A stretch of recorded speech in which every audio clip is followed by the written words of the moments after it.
So, good day guys.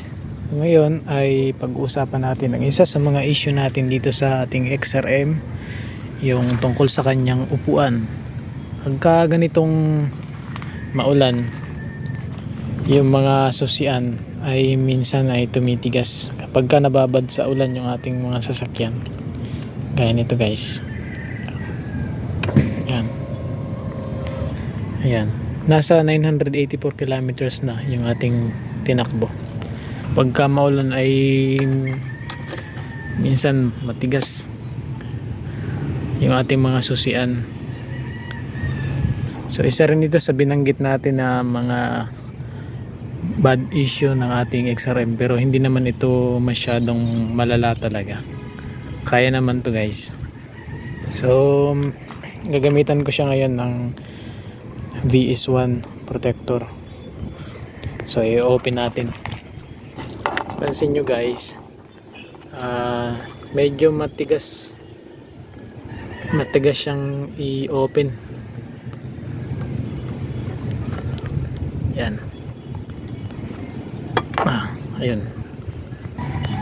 Yung gagawin lang natin guys ay i-spray natin dito.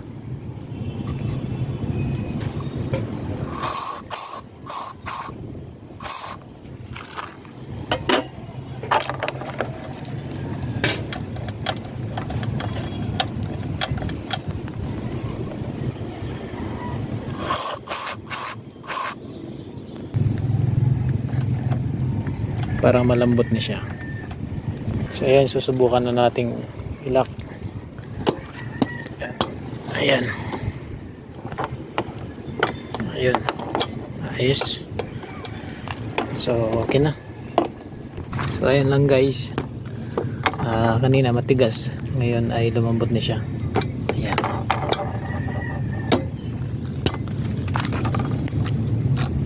Ngayon dito naman sa kanyang susian, kasi medyo matigas siya guys. Ayan.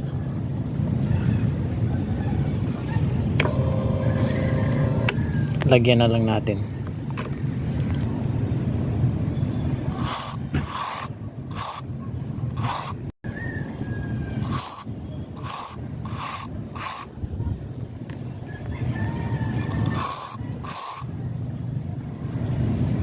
A few moments later. Guys, try nating susian. Ayun, medyo lumambot na siya guys. Baka na-absorb na niya yung pampadulas. Yan.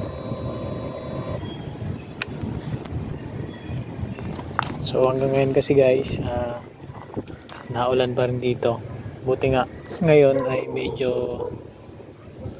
tumigil na, pero ayan, parang ulan na ulit.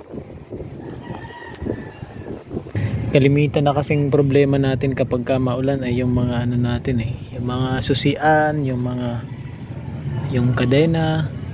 Ayan, minsan natutuyo dahil sa kapag palaging ginagamit natin sa ulan. So ayun lang muna guys. Maraming salamat sa panonood sa ating maikling video. Please subscribe to our channel, Nel Ride Moto. Maraming salamat. Ride safe always. Thank you.